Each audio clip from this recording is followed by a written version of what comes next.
What if the greatest medicine you will ever know is already flowing through you right now? Not in a bottle, not behind a pharmacy counter, not in a far-off clinic. It's moving this very second, warm, intelligent, tireless, carrying life to every corner of you. What if this medicine can hear you? What if your blood is not an unconscious fluid, but an obedient messenger, always listening for your word? If that sounds impossible, stay with me, because once you understand what I'm about to share, you will never speak about your body the same way again. You will never wake up the same way again. You will never end your day the same way again. You will remember a power you were born with, the power Joseph Murphy spent a lifetime teaching, the power to speak to the inner life and have it obey. I want you to try something. Place a hand gently over your heart. Feel that steady rhythm. You are not telling it to beat, yet it beats. You are not instructing your lungs, yet they draw in air like waves meeting the shore. There is an intelligence within you that knows what to do. It organizes, repairs, circulates, cleanses, restores. It is the quiet physician working while you sleep and while you worry. And that inner physician, the subconscious mind, takes your words as law. This is the part no one ever taught you in school. The subconscious does not debate. It does not argue.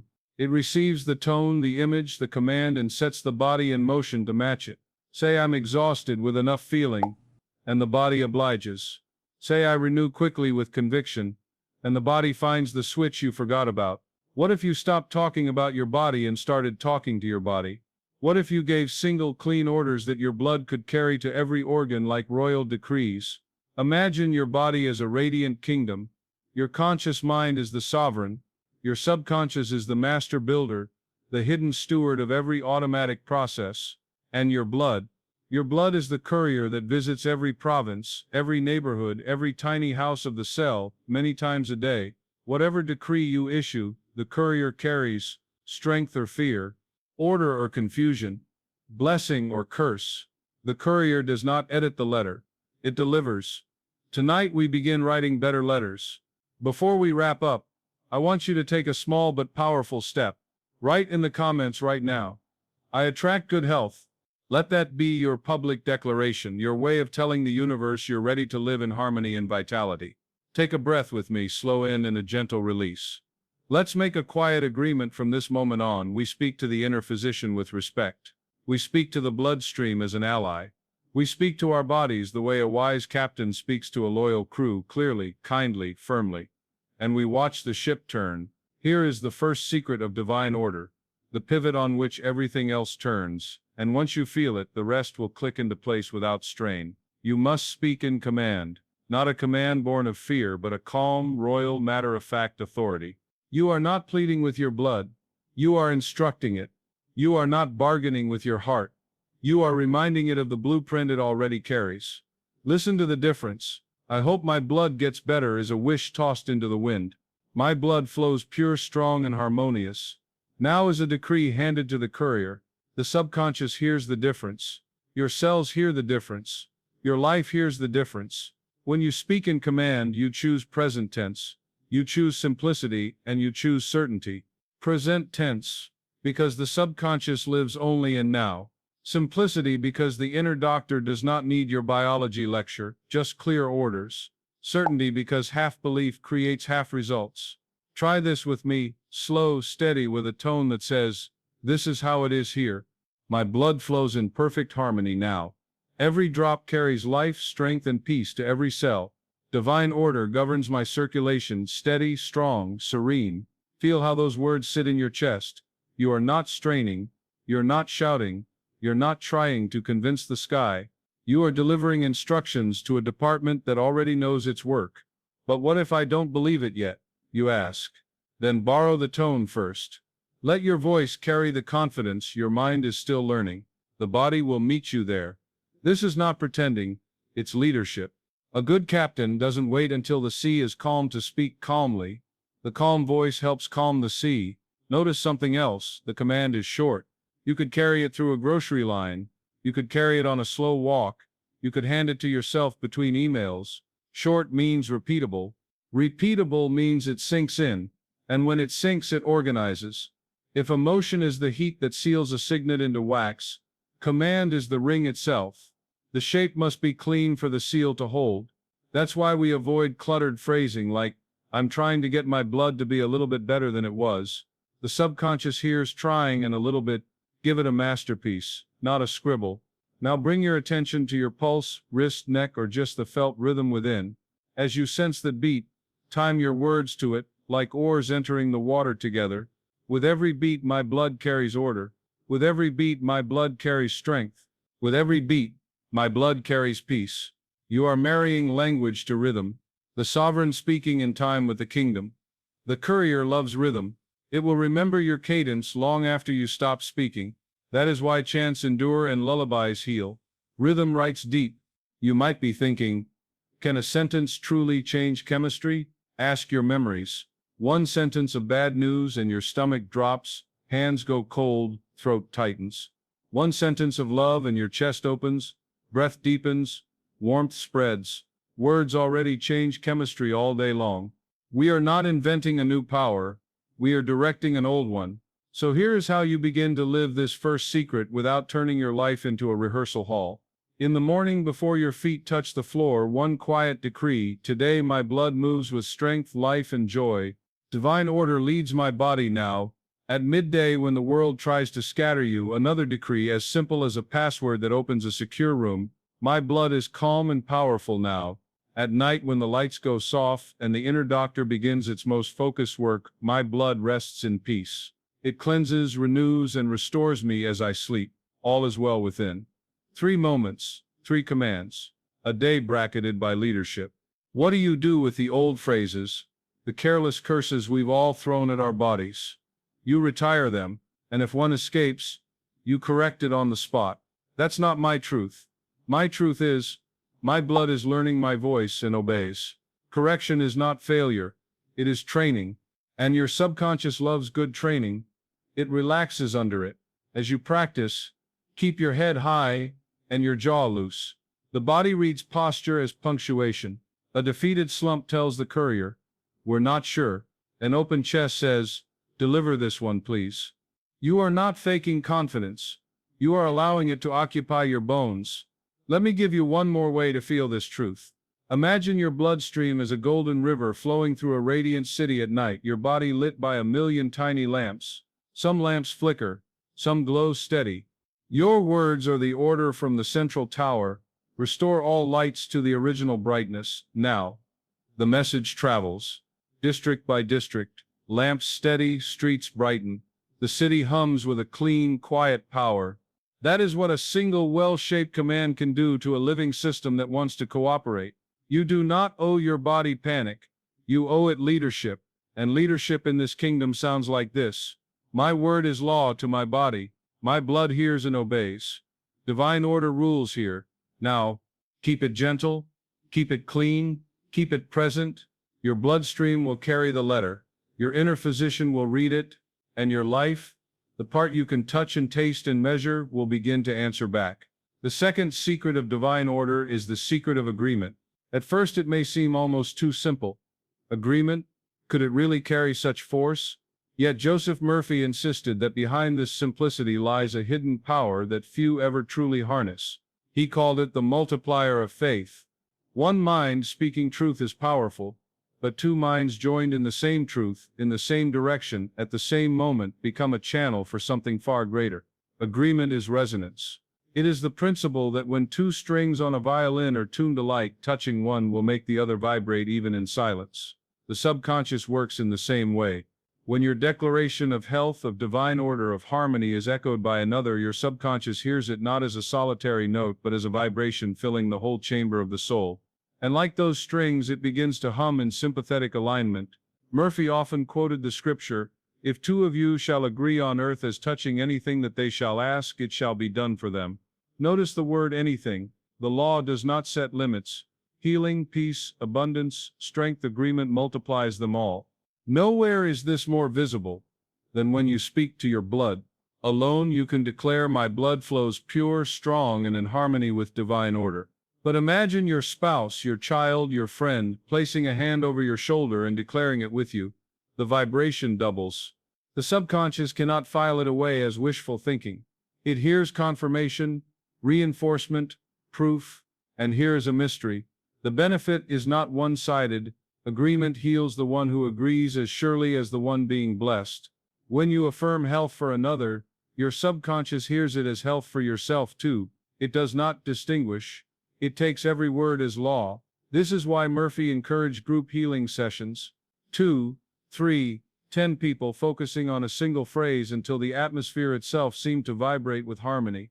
Those present often reported not only seeing results in the one they prayed for, but in their own bodies, their own blood, their own moods. Agreement multiplies and the multiplication spills over. Think of fire. 1 candle lights a dark room faintly. 2 candles together brighten it. 10 candles banish the shadows. That is agreement. Your bloodstream is like that room dimmed by doubt, clouded by fear. But when more than one voice declares the same light, the shadows vanish faster. Murphy warned, however, of careless agreement. Every time you nod when someone says, "Everyone gets sick this time of year," you are lending your voice to a curse. Every time you laugh along with, "We're all too old for this," you sign your subconscious name on a decree of decline. Agreement works both ways. It multiplies faith or it multiplies fear. The subconscious does not weigh whether you meant it lightly. It only hears consent. So the discipline of agreement is not only to seek partners in blessing, but to refuse partnerships in disorder. When a coworker speaks of fatigue, resist the nod. When a friend repeats phrases of decline, choose not to echo them. Agreement is power. Guard it, direct it, use it wisely.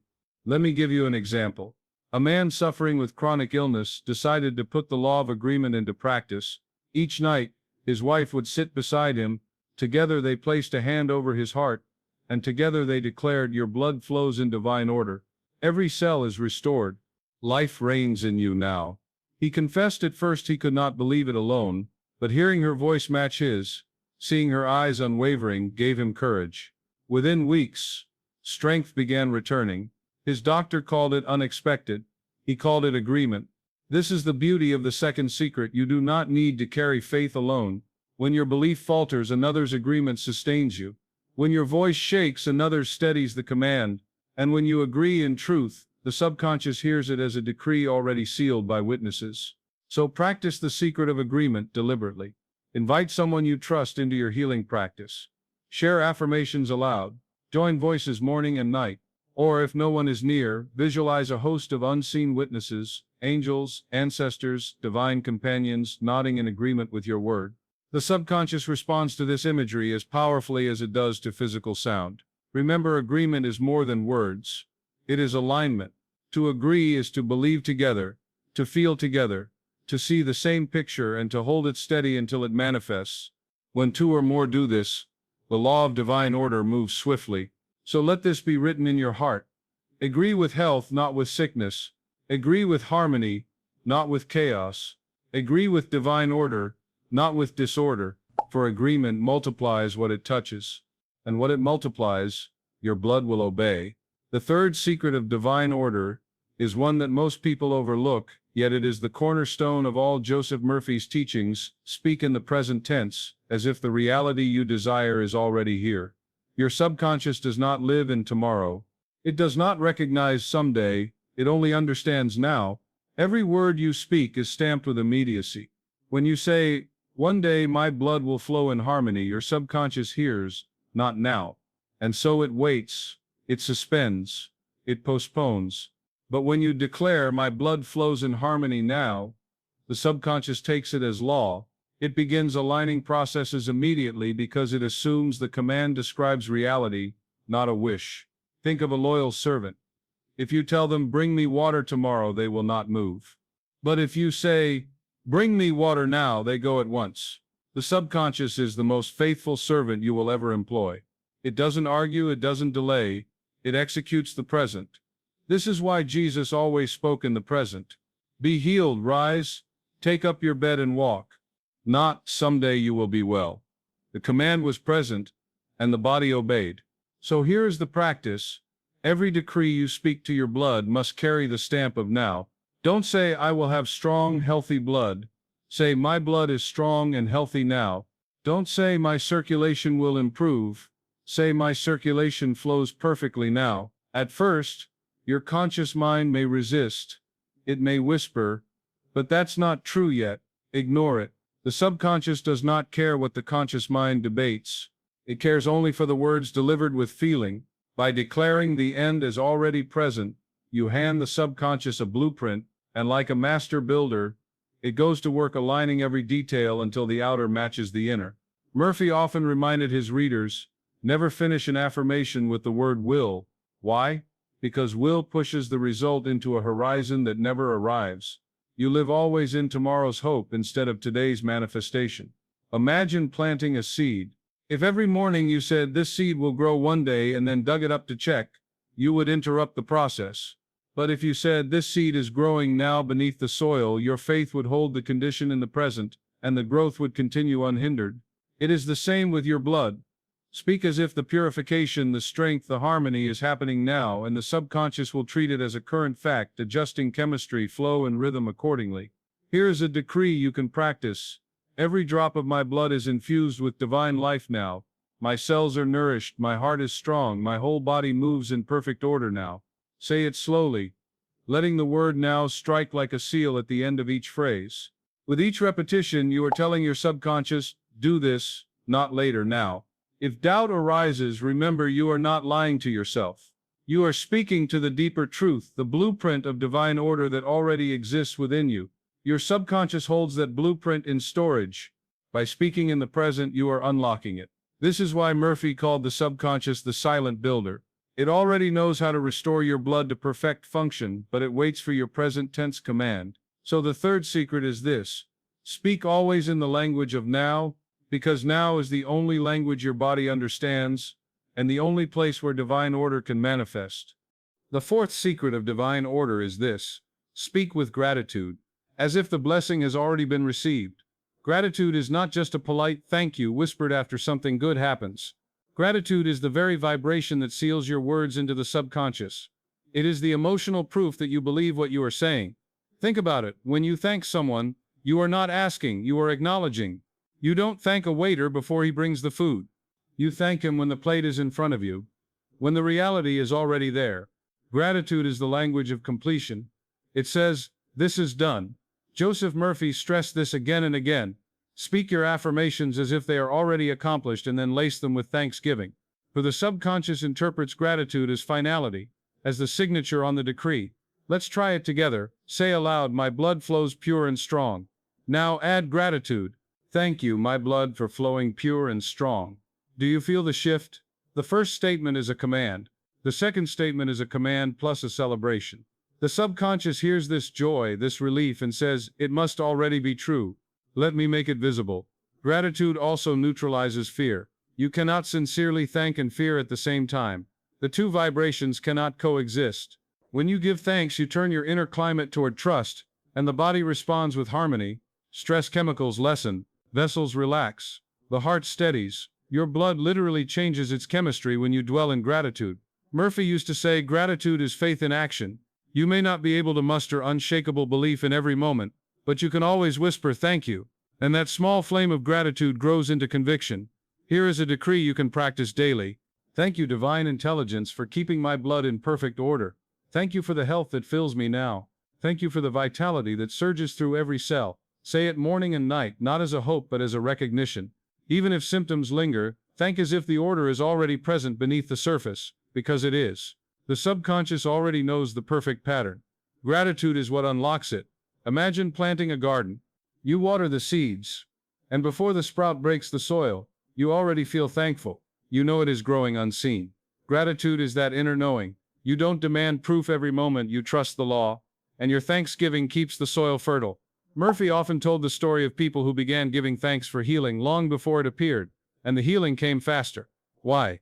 Because gratitude convinced the subconscious that the work was already done, so it carried out the command with no delay. So whenever you speak to your blood, attach gratitude like a golden ribbon around the words. Say, I bless my blood, I thank my blood, I honor my blood for obeying divine order. Feel that thanksgiving spread through you like warmth. That feeling is not imagination, it is chemistry, it is law, and your blood will obey. The fifth secret of divine order is this: be precise with your words. Because the subconscious mind obeys literal instructions, your blood is a faithful servant, but it is not a poet. It does not interpret vague statements or understand subtle hints. It takes you at your word, exactly as you deliver it. And so the precision of your speech is the precision of your results. Many people, without realizing it, sabotage their own health through careless words. They say things like, "My blood is bad," or "I've got poor circulation," or even casual jokes like, "My heart is killing me." The subconscious doesn't laugh. It doesn't say, "Oh, they're exaggerating." It takes the command and begins shaping the body to match it. This is why Murphy warns so often, never speak lightly of the body. Every word is a prescription. Just as a doctor writes medicine for the bloodstream, you write medicine or poison through your speech. Precision means this. Do not say, "I don't want sickness," because the subconscious hears only the image, sickness. Instead, say, "I am healthy now." Do not say, "I hope my blood gets better." Say, "My blood is perfect, vital, obedient to divine order now." Let's take an example. Imagine someone struggling with fatigue. If they constantly say, "I'm tired, I'm drained, I have no energy," they are repeating a mantra of exhaustion. Their subconscious takes it as law. The bloodstream then floods with stress hormones, slowing repair, sapping vitality.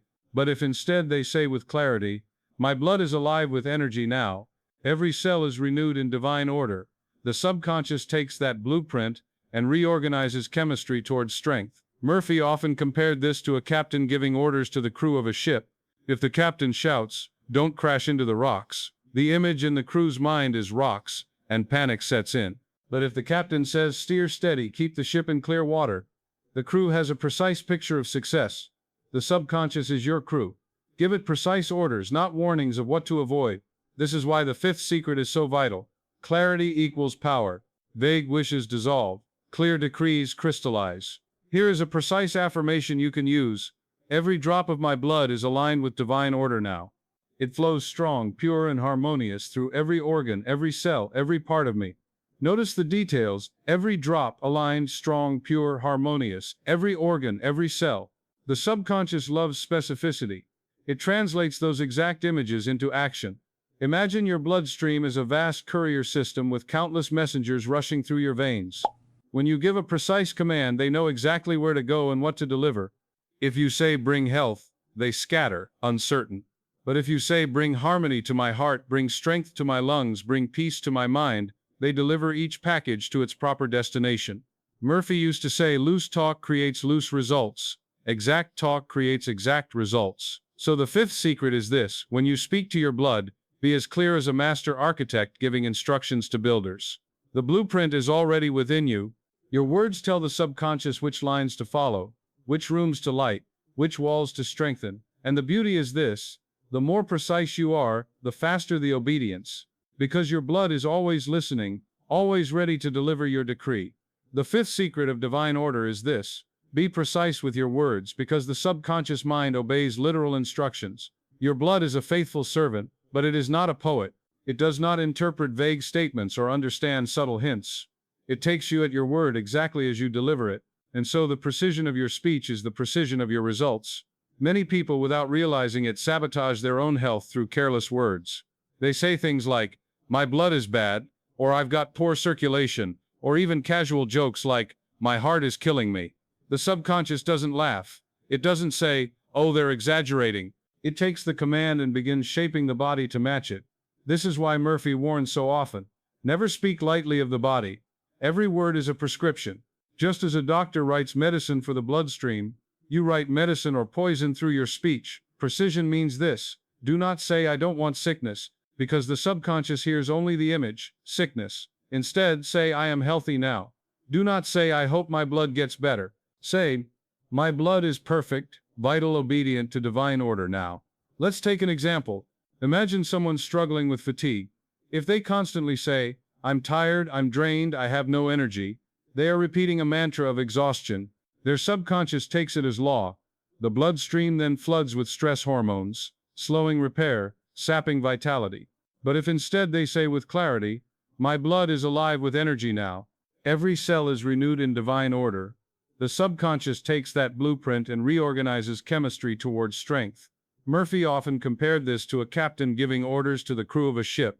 If the captain shouts, "Don't crash into the rocks," the image in the crew's mind is rocks and panic sets in. But if the captain says, "Steer steady, Keep the ship in clear water. The crew has a precise picture of success. The subconscious is your crew. Give it precise orders, not warnings of what to avoid. This is why the fifth secret is so vital. Clarity equals power. Vague wishes dissolve. Clear decrees crystallize. Here is a precise affirmation you can use. Every drop of my blood is aligned with divine order now. It flows strong, pure, and harmonious through every organ, every cell, every part of me. Notice the details. Every drop, aligned, strong, pure, harmonious, every organ, every cell. The subconscious loves specificity. It translates those exact images into action. Imagine your bloodstream as a vast courier system with countless messengers rushing through your veins. When you give a precise command, they know exactly where to go and what to deliver. If you say, bring health, they scatter, uncertain. But if you say, bring harmony to my heart, bring strength to my lungs, bring peace to my mind, they deliver each package to its proper destination. Murphy used to say, loose talk creates loose results. Exact talk creates exact results. So the fifth secret is this. When you speak to your blood, be as clear as a master architect giving instructions to builders. The blueprint is already within you. Your words tell the subconscious which lines to follow, which rooms to light, which walls to strengthen. And the beauty is this, the more precise you are, the faster the obedience. Because your blood is always listening, always ready to deliver your decree. The sixth secret of divine order is this. Repetition builds rhythm, and rhythm builds reality. Think of your heart. It beats in a steady pattern, again and again, never weary, never random. That rhythm is the sign of life itself. Your breath rises and falls, your cells divide, your blood pulses. Everything about your body thrives on repetition and rhythm. The subconscious mind, too, is rhythmic. It learns not from a single shout, but from the steady drum of a message, repeated with feeling. Joseph Murphy said, one declaration spoken once is a seed. A declaration spoken again and again is a garden. Repetition is the water, the sunlight, the care that allows the seed to germinate. Your first command to your blood plants the idea. Each repetition deepens the groove until the subconscious can no longer tell the difference between what you are affirming and what is physically present. Then it acts. Most people give up too quickly. They try an affirmation 2 or 3 times, don't see a miracle, and stop. But think of how you learn to walk, to speak, to write, not in one try but in thousands. The body loves practice, the subconscious loves rhythm. This does not mean mindless chanting. It means deliberate rhythmic reinforcement of a single clear command until it becomes automatic. The same way a song gets stuck in your head, your affirmation gets stuck in the subconscious, looping quietly even when you're not aware. And as it loops, it instructs your blood to align with its message. Imagine a drum circle at night. One person beats once, just a sound. But when many join in, the rhythm fills the air. The body begins to sway, the heart entrains. Everything moves to that pulse. That is what repetition does to your inner world. It creates an inner drumbeat that the blood obeys. Murphy often recommended what he called cycles of affirmation. Choose a phrase and repeat it with calm authority 5 times in the morning, 5 times at noon, 5 times at night. Not hurried, not forced, but like a slow, steady bell. This rhythmic pattern impresses the command during the most receptive times of your subconscious, the edges of waking, the middle of your day, and the edge of sleep. For example, every drop of my blood flows in perfect harmony with divine order. Breathe in, say it once, breathe out, repeat, like the tides of the sea. Feel the rhythm, let the sound match the beat of your heart. With each cycle, you are not just speaking words, you are tuning your whole system to a pattern of order. Why does this work? Because the subconscious mind is a creature of habit. It will faithfully execute whatever is repeated with enough emotion, whether it is life-giving or destructive. If for years you have repeated, I'm tired, the subconscious will keep you tired. But if for weeks you repeat, my blood is alive with strength, it will reprogram the systems that govern your vitality. Repetition is also how you wear away old programming. Each new decree is like a drop of water falling on stone. One drop changes nothing. 1,000 drops carve a channel. Your blood then flows in that new channel without effort. The key is to be consistent but not desperate. Repetition should feel like a heartbeat, not a hammer. It should be calm, steady, certain, as if you're teaching a child a beautiful truth over and over until the child knows it by heart. Here is a practice you can try tonight. Place your hand over your heart. Feel its rhythm. As it beats, time your affirmation to the pulse. My blood is pure. My blood is strong. My blood obeys divine order now. Repeat it for 3 minutes, breathing slowly, letting each word ride on the current of your heartbeat, you will begin to feel a strange calm, a subtle warmth, a sense of unity between your words and your blood. That is your subconscious receiving the command at a level far deeper than the conscious mind. Murphy said, repetition turns knowledge into nature. By repeating your decree with rhythm, you stop trying to affirm and start being the affirmation. Your blood stops hearing your words and starts living them. So the sixth secret is this: make your decree rhythmic, make it daily, make it steady, let it become the music of your body. Because once the subconscious accepts the rhythm, your blood will flow to its beat, and divine order will no longer be something you practice, it will be the pulse of your life. The seventh secret of divine order is this: gratitude activates multiplication. You can command your blood with words, you can repeat those words with rhythm, but without gratitude, the current stays shallow. Gratitude is the great amplifier. It is the energy that tells the subconscious, this is real, this is happening, I believe. Think of the loaves and fishes. Before the miracle of multiplication, Jesus did not cry, complain, or beg. He gave thanks. He looked at what seemed small and declared it enough, and it became more than enough. Your blood obeys the same principle. When you bless it with gratitude, it multiplies its order, its strength, its healing. Joseph Murphy wrote, "The thankful heart is never barren." Why? Because gratitude is agreement with divine order. Fear says, I lack. Gratitude says, I already have. And the subconscious, like a faithful builder, multiplies whatever blueprint you give it. If you say, I lack, it multiplies lack. If you say, I am grateful, it multiplies blessing. Consider this. Most people talk about their body with ingratitude. They say, my blood is weak, or my health is failing. And their blood obeys. But imagine if every morning you placed your hand over your heart and whispered, thank you, blood, for carrying life through me. Thank you for healing me, for energizing me, for obeying the law of divine order. The subconscious, hearing gratitude, multiplies it. Gratitude is not passive, it is creative. It does not just appreciate what is, it shapes what will be. When you are grateful for your blood's perfect order, even before you see it, the subconscious accepts that gratitude is fact and organizes the body accordingly. Think of it this way. When someone thanks you sincerely, don't you feel moved to give them more? The subconscious reacts the same way. When you bless your blood with gratitude, it says, ah, they already see me as whole, then wholeness I must deliver. Murphy often advised people to thank their bodies as if they were already healed. He told the story of a woman with chronic anemia. Instead of repeating, I am sick, she began to say every morning, thank you, blood, for being strong. Thank you for being vital. Thank you for obeying divine law. Within weeks, her doctors were astonished. Her blood count had risen to normal levels. Gratitude had multiplied her strength. Here is a practice for you. Tonight, before you sleep, place your hand over your pulse. Feel the rhythm. Whisper softly, thank you, divine order in my blood. Thank you for flowing perfectly. Thank you for obeying the law of life. Say it not as a request, but as if you are thanking a faithful servant for already doing its work. Gratitude makes the invisible visible. It takes what is not yet formed and calls it finished. It dissolves doubt, because no one doubts what they are already thankful for. And when you hold gratitude in your body, your blood receives it as the highest command. So the seventh secret is this: stop waiting for proof to give thanks. Give thanks, and proof will appear. Gratitude is not the end of the demonstration, it is the seed of it. Speak it, feel it, live it, and your blood will multiply its harmony until it overflows. Gratitude is not a casual thank you.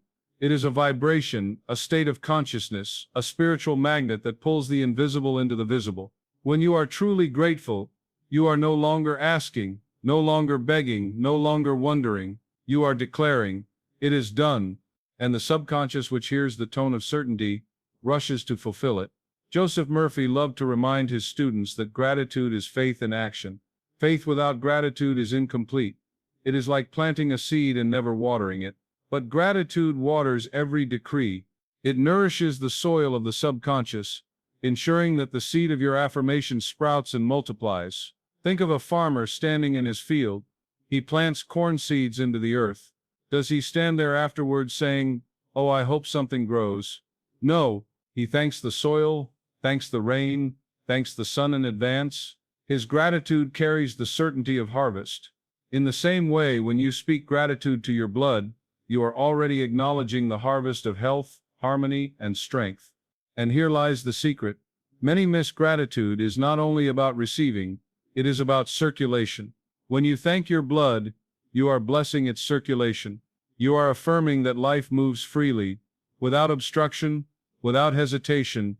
Gratitude opens channels, fear closes them. When you say, "Thank you, divine circulation," you are keeping the current of life in motion. Murphy told a story of a man with poor circulation in his legs. Instead of cursing his condition, he began to speak every night, "Thank you, God, for perfect circulation in my blood. Thank you that my legs are strong and vital." He said it with a heart full of gratitude as though it were already true. Within weeks, doctors noted improved flow. The swelling decreased. The man walked with ease. Gratitude was the medicine his subconscious needed. So how do you practice this? Make gratitude a daily ritual. In the morning, before touching your phone, place your hands on your chest and say aloud, "Thank you for my perfect blood. Thank you for divine order flowing through me now." At night, as you close your eyes, whisper, "Thank you, body. Thank you, divine law. I rest in your perfection." Don't rush. Don't force. Let gratitude rise slowly, like warm light filling a room. Feel it in your bones, in your breath, in your pulse. Gratitude should not feel like effort. It should feel like relief, like the exhale after a long inhale. That is when the subconscious truly accepts it. And remember this: every time you give thanks for your blood, you are not only blessing yourself, you are blessing every cell that works tirelessly for you. You are honoring the hidden labor of your body, the unseen faithfulness of your life force. Gratitude is recognition, and recognition multiplies whatever it touches. So let this seventh secret echo through you: gratitude multiplies divine order. Don't wait for your health to improve before giving thanks. Don't wait for proof before you bless your blood. Begin with gratitude, and proof will follow. Begin with thanks, and harmony will manifest. Begin with blessing, and your blood will answer in multiplication. Do you want me to continue into the eighth secret now and open it with the same intensity and depth? The eighth secret of divine order is this: your blood responds to imagination as vividly as it responds to fact. Joseph Murphy taught over and over that the subconscious mind cannot distinguish between what is vividly imagined and what is physically present. When you combine gratitude with imagination, you create a double charge of power. You thank as though it is done, and you see as though it is here. That combination leaves no room for doubt because your inner world is already living the result. Think of a painter who sits before an empty canvas. To the untrained eye, there is nothing but white space. But in the mind of the painter, the image is already finished. They can see the colors, the shapes, the movement. All that remains is for the brush to reveal what has already been conceived. Your body works the same way. Your blood is the paint, your subconscious the brush, and your imagination the finished design. When you close your eyes and see your blood flowing like a clear river, when you imagine each drop shining with divine light, you are sending a picture to your subconscious. The subconscious then directs the body to align with that picture. Just as an architect's drawing guides construction workers, your imagination guides your bloodstream. Murphy often gave this exercise each night before sleep. Picture yourself as radiant with health. See your blood glowing, see your body vibrant, see your face alive with energy. Don't strain, simply see it as true. Then add gratitude. Thank you, Father, that it is so. By blending imagination with thanks, you create a blueprint your subconscious cannot ignore. Here is how to try it tonight. Sit quietly, close your eyes, and visualize your blood as a golden stream moving through your veins. With each breath, see it flowing stronger, clearer, purer. Whisper softly, "Thank you, divine order, for this perfect circulation." Allow the image and the gratitude to merge until you feel calm certainty in your chest. That calm is the subconscious receiving the message. Why is this so powerful? Because your body already follows images unconsciously. Think of fear. Imagine a frightening scene, and your heart races, your blood pressure rises, your palms sweat. Nothing real has happened, yet your body obeys the picture. If imagination can cause panic, it can also cause peace. If it can create tension, it can also create harmony. Murphy used to say, "Your imagination is the preview of life's coming attractions. The pictures you hold are the conditions you attract." So the eighth secret is this: imagine your blood as already perfect, already in divine order, and bless that vision with gratitude. Your subconscious will take that image as law, and your body will reflect it in form. The ninth secret of divine order is forgiveness, because nothing clears and quickens the river of your blood like releasing what your heart still holds. Forgiveness is not a sentiment. It is a spiritual technology that dissolves constriction at its source. When you refuse to forgive, the subconscious receives a steady drip of instructions that say, tighten, guard, brace.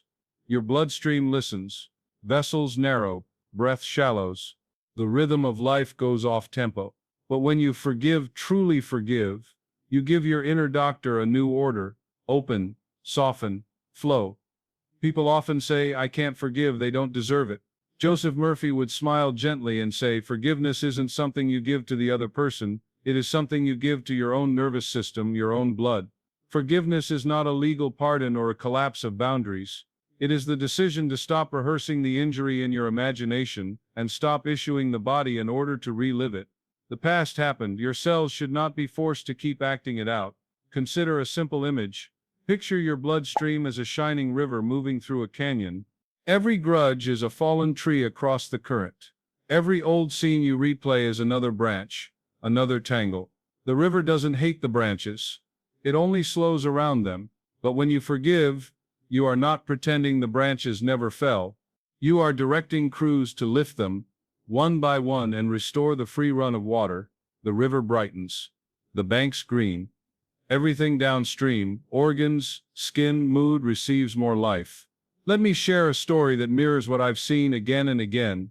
A woman in her 40s, call her Elena, came to this work with a perfect storm: tension, headaches, restless sleep, and a sense of heaviness behind the breastbone she called the weight. The weight had a name: an old betrayal by a friend that never mended. She replayed it weekly. She told herself she'd moved on, but her body hadn't. I asked her to try something that felt upside down to her for 7 nights just before sleep. Place a hand over the heart, picture the friend's face, then silently say, I release you to your highest good. I bless you, and I am blessed. My blood flows clear and free.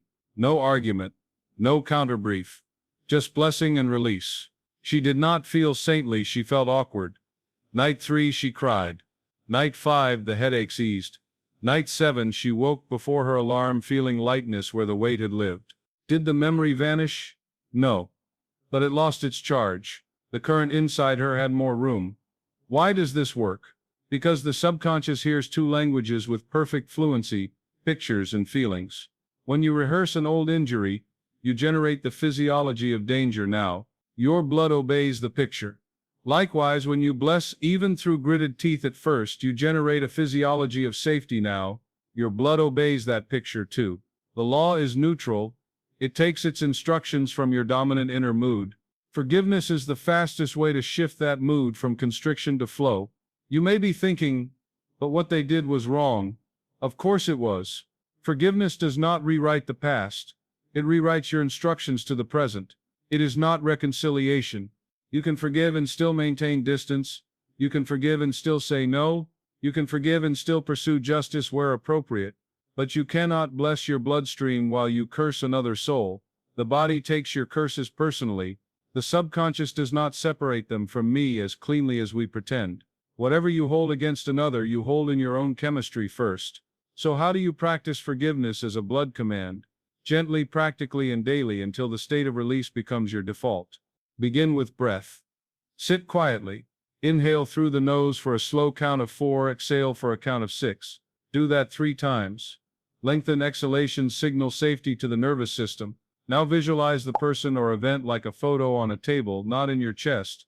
Put the photo at arm's length in your mind. Speak softly, I release you to the light. I bless you and I am blessed. My blood flows clear and free. Don't negotiate with the scene. Don't justify or relitigate. You are not talking to the court of human opinion. You are speaking to your blood. If the words stick in your throat, use a bridge. I am willing to be willing to release this. Willingness is a door the subconscious recognizes. After a few repetitions, shift to, I am releasing this. Then, I release this. Finally, it is released. Your cells hear the progression and relax in stages. Pair this blessing with a physical cue. Lay your hand over your heart as you speak, or rub your hands together and place both palms on your lower ribs, as if warming your solar plexus. The body learns through anchors. After a week, that simple gesture will trigger the state of release even before you speak. Do a forgiveness flush once a day for 7 days. After your blessing, picture your bloodstream brightening by one shade, dull red to clear ruby, ruby to cherry, cherry to molten gold. See that brightness sweeping through the liver, kidneys, spleen, your inner cleansing crew, carrying out whatever bitterness you've dissolved. Whisper, "Thank you, divine order, that it is done." Then go to sleep or go about your day. Do not check whether it worked. Trust that seeds sprout underground. What about self-forgiveness? Nothing constricts the blood like shame. Shame is a demand that the body keep paying a bill that has already been settled in spirit. If guilt says I did wrong, shame says I am wrong. The first can teach, the second corrodes. To free your blood from shame, speak to yourself with the same authority you use for others. Hand on heart. I forgive myself. I bless my past. I extract the lesson and release the sentence. My blood flows clear and free. If the mind protests, answer gently, "That was then, this is now. I choose order." Then take one practical action that aligns with the lesson you learned. Write the apology, make the restitution, change the habit. Action seals the decree. There will be days when an old sting returns uninvited, the anniversary of a breakup, a family gathering, a song on the radio. Do not let that surprise you. The mind stores associations in layers. When an echo rises, treat it as proof the river is still clearing. Return to your script. I bless and I release. I am blessed and released. My blood flows free. If tears come, let them. Tears are the body's consent to soften. The river is widening. You may ask, what if the injury is fresh? What if I am still in the situation? Then begin with boundaries before blessings. Remove yourself from harm. Take the practical step. Forgiveness is not a substitute for self-protection. It is a way to stop carrying the attacker inside your bloodstream after the danger has passed. If the situation is ongoing and unavoidable, caring for a difficult relative, navigating a workplace, practice micro-releases throughout the day. 3 breaths. 1 line. I bless and release this moment. My blood stays free. You will be amazed how quickly your physiology stops matching someone else's chaos. There is power in blessing those you may never reconcile with. Murphy often said, "What you bless, blesses you." Try this brief ritual. When resentment spikes, speak their name, then say, "I bless your path, and I bless mine. I free you, and I am free." Notice how your jaw loosens. Notice the breath return. Blessing is not approval, it is your refusal to be the warden of another soul. If you struggle to picture a person, work abstractly. Visualize the resentment as a knot of dark thread in your chest. See your bloodstream as warm hands untangling it, strand by strand, rinsing each strand in light until it dissolves. Breathe out as if exhaling ash. Breathe in as if inhaling dawn. Say, all that is unlike life leaves me now. Only order remains. The subconscious understands symbols. Your blood understands rhythm. Keep a short forgiveness journal, 1 page. Not a saga. At the top right, I choose freedom. Under it, 3 bullet points: who or what you are releasing, the lesson you keep, the blessing you claim. End with the same line every time. My blood flows clear and free. Close the journal. You have given the order. What changes should you expect?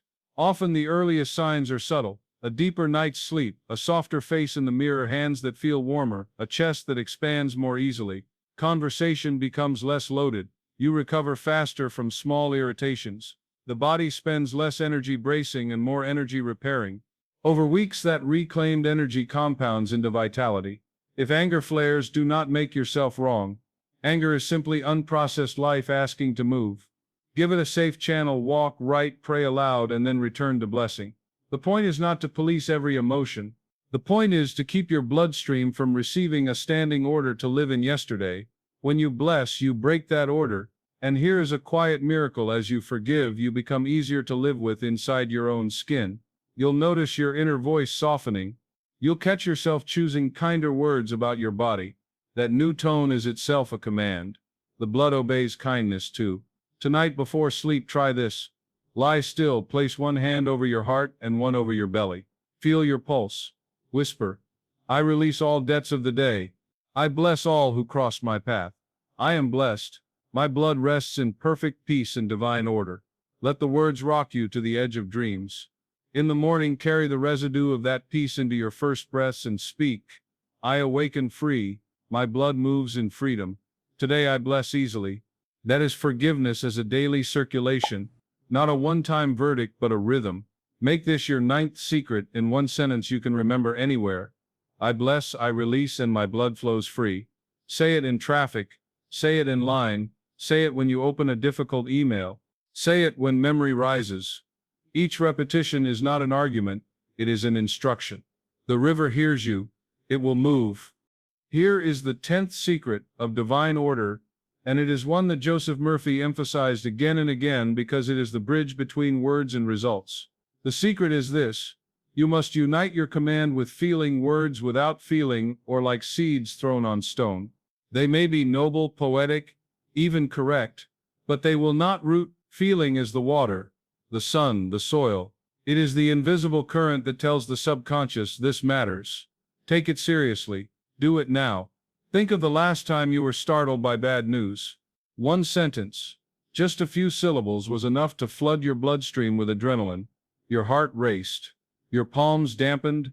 Your breath caught. Nothing magical happened. Chemistry shifted because emotion gave the words weight. The subconscious treated them as urgent orders. Now flip the coin. Recall the moment someone said, "I love you," and meant it. Or when you heard, "You're safe now." One sentence, and suddenly your shoulders released, your lungs opened, warmth spread across your chest. Again, chemistry shifted because emotion sealed the command.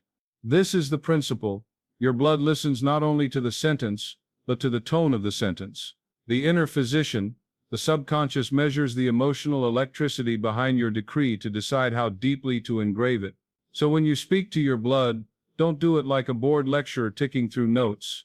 Do it as though you are handing the most important instructions of your life to a trusted messenger.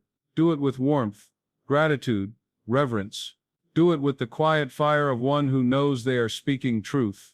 Let me give you the pattern. Say aloud, "My blood flows strong and pure, carrying peace to every cell." Now say it flatly as though reading a shopping list. Notice how it barely touches you. Then breathe once. Place your hand lightly on your chest, close your eyes and say it again, this time summoning gratitude. Gratitude that this is already happening. Gratitude that your blood has never stopped serving you a single day of your life. Let your voice warm, soften, brighten. Hear the difference. The words did not change, but the vibration behind them carried. The courier takes this difference and writes it into chemistry. Joseph Murphy called this the law of emotional impress. Words imprint when heated by feeling. Without heat, no imprint. Without imprint, no obedience. So here is how you practice the 10th secret. Before you give your decree, pause for 3 breaths. On each exhale, imagine releasing tension, worry, and clutter. On each inhale, imagine drawing in light, gratitude, peace. Then, when you speak, let that atmosphere spill into your words. Example, my blood flows with the strength of divine order now. Don't just say strength. Remember a moment when you felt strong. Maybe a morning you woke full of energy, or a day you lifted something you didn't think you could. Call that memory into your body as you speak. The subconscious cannot tell the difference between memory and present. It only knows the feeling, and it obeys. Another example, my blood is cleansed, renewed, restored. As you say it, picture the feeling of a clean shower on a hot day, or stepping into fresh clothes after a long journey. That sense of refreshment is the emotional ink that seals the decree. Murphy warned about cold affirmations, statements repeated mechanically, without emotion. They are like empty envelopes sent to the courier. The messenger arrives, but the letter is blank. Nothing to deliver. But when your words glow with gratitude or peace or joy, the envelope is full, sealed, stamped, urgent. The subconscious reads it, and the body moves. So make this a habit. Always pair the decree with the atmosphere you want your body to manifest. If you are commanding peace, speak with the sound of peace. If you are commanding strength, let your tone carry quiet power. If you are commanding healing, let your words sound like gentle restoration. It doesn't have to be loud. It doesn't have to be dramatic. In fact, whispering with conviction often carries more authority than shouting with doubt. What matters is sincerity, the alignment of word, image, and feeling. When you master this, your affirmations stop being wishes and start becoming blueprints soaked in living ink. Your blood doesn't just hear the instruction, it feels it. And when it feels it, it obeys. The 11th secret is the one most people skip. And because they skip it, they undo half their work without realizing it. It is the secret of sealing, of holy release and sacred silence. You have learned to speak to your blood, to bless it, to command it with authority, to agree with those who love you. But after the command, there must be the seal. Without the seal, the seed is planted and then dug up every hour to see if it has sprouted. Without the seal, you keep opening the oven to check the cake, and the rush of cool air collapses it. Without the seal, you put the letter in the mailbox and then try to chase the mailman down the street to make sure he really delivers it. The seal is the moment you stop handling your prayer and let life handle it. Joseph Murphy called this release the divine rest. It sounds passive, but it isn't. It is consent. It is the conscious decision to withdraw the nervous, fidgety energy of doubt and to leave your word where it belongs, impressed upon the subconscious, carried by the river of the blood, governed by divine order. When you seal your command, your whole body understands the order stands. No revisions, no bargains, no negotiating with symptoms. It is done. Most people, even good people with sincere hearts, sabotage their results right here. They speak a strong decree in the morning and spend the rest of the day checking their pulse, checking their pain, checking the mirror, and telling 3 friends what they're worried about. Each check is a quiet countercommand. Each worried conversation is a vote of no confidence. The subconscious reads your behavior more loudly than it hears your words. If the command says, "My blood flows in divine order," but your behavior says, "I don't trust the law unless I see proof in the next 15 minutes," the subconscious follows the stronger impression. The seal solves this. It says to the mind, the nerves, the blood, "We are finished issuing instructions. Now we allow." Think of a master gardener. She prepares the soil, plants the seed, waters it, and then she lets the hidden work happen. She doesn't yank at the sprout. She protects the bed from trampling feet and harsh words. She knows growth, prefers quiet. The seal is that quiet. In the language of your body, this quiet looks like shoulders that soften, a jaw that unclenches, a breath that lengthens. The parasympathetic system, the body's repair mode, loves this posture. Release is not only spiritual, it is physiological cooperation with healing. How do you seal? The form is simple, but the heart is everything. After you give the command, place your hand over your heart and become still for a few breaths.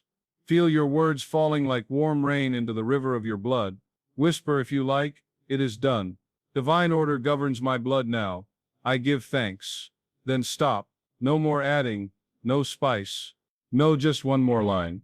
Rise and go about an ordinary act with dignity. Wash a cup, fold a sweater, step outside and feel the sky. That ordinary act is part of the seal.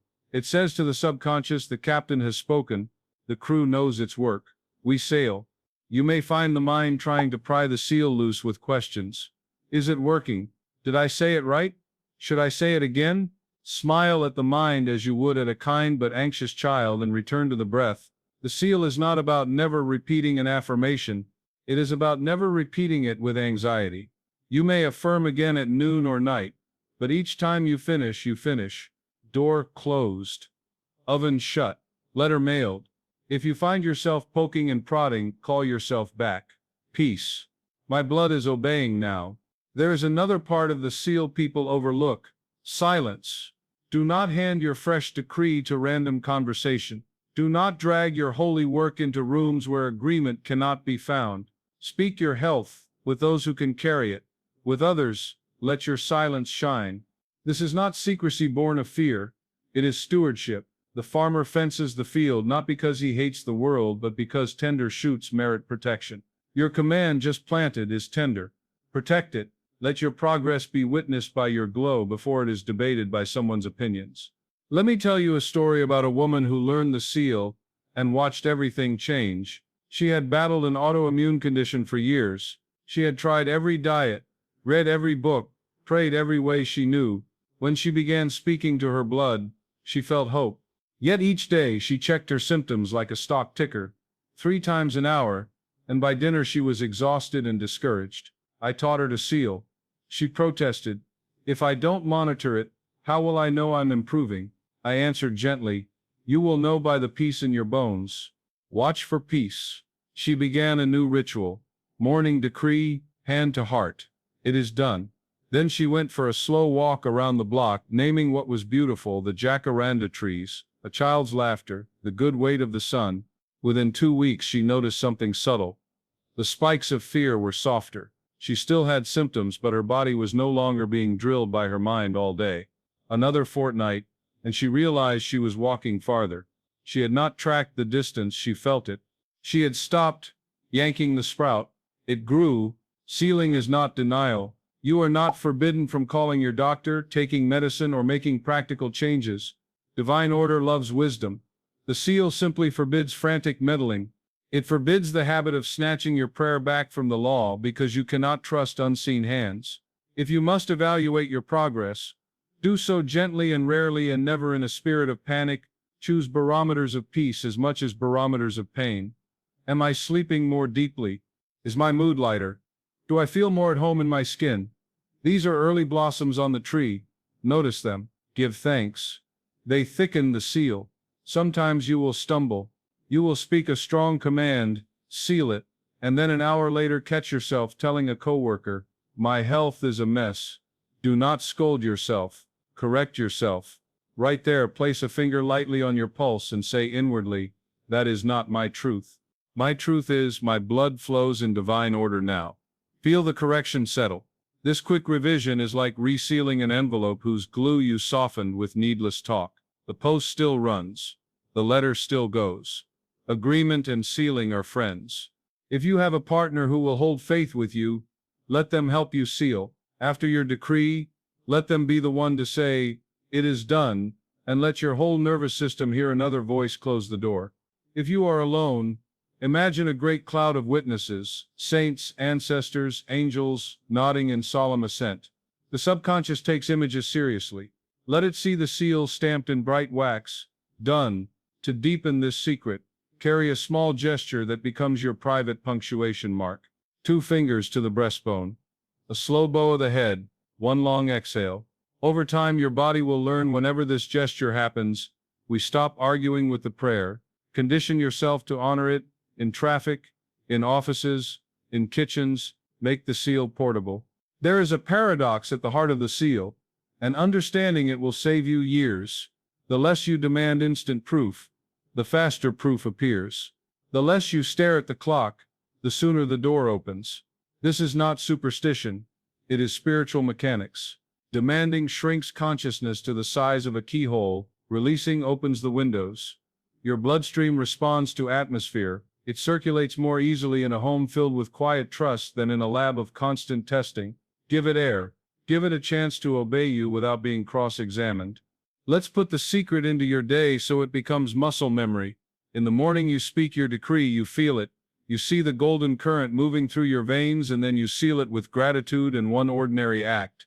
Midday, if a fearful thought darts in, you touch your anchor and reseal. Peace.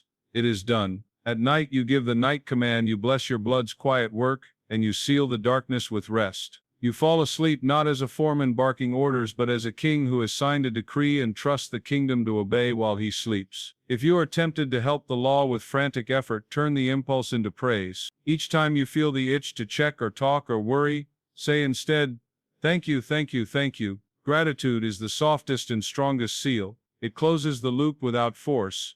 It turns the mind towards sufficiency. It tells the blood, "Carry this warmth everywhere." There will come a day so quietly you might miss it, when sealing is no longer a technique but a temperament. You will notice that you speak your word and a kind of royal stillness follows. You will realize that your body has learned to rest under orders the way a well-trained orchestra rests between movements, instruments poised, trust unbroken. This is mastery. You are no longer yanking the sprout because you live as the field itself. You are no longer opening the oven because you trust heat. You are no longer chasing the mailman because the postal system lives inside you. The law is in your blood now. The word is on your tongue. The seal is in your breath. Before we move on, let's seal together now so you can feel the shape of it in your mouth and your chest. Breathe in slowly. Place your hand over your heart. Say with me, simply and fully, "My word is law for my subconscious. My blood has heard me. Divine order governs me now. Thank you. It is done. Let there be no more to add. Let your shoulders drop. Feel the river carry your sentence to the farthest shores of your body. This is the 11th secret. This is how you stop wrestling and start reigning. This is how your blood obeys. And so, beloved, you have now walked through the secrets that Joseph Murphy and the great teachers of truth whispered to those who were ready to hear. You have learned that your word is not a passing sound. It is law. You have seen that agreement multiplies its force, and that sealing in silence keeps your harvest safe. These are not ideas to admire, they are tools to use. Take them with you, practice them tonight, tomorrow, and the next day until they become the rhythm of your life. Speak to your blood as a master speaks to a servant, not with fear but with calm certainty. Bless what you have, release what you've asked for, and watch how your world begins to change. And before you leave, if this message has stirred something in you, if you felt the resonance of truth moving through your body, make sure you subscribe to this channel so you never miss what's coming next. Hit the like button so more seekers can find these words, and write in the comments, "Divine order governs my life now." Declare it publicly, boldly, as a sign to yourself and to the universe that you are ready to live in harmony with the law of abundance. Remember, your life is not random. Your supply is not chance. You are the speaker, the decreer, the governor of your world. The law waits for your voice. Use it well, speak with faith, seal with peace, and watch divine order unfold in your blood, in your wealth, and in your days.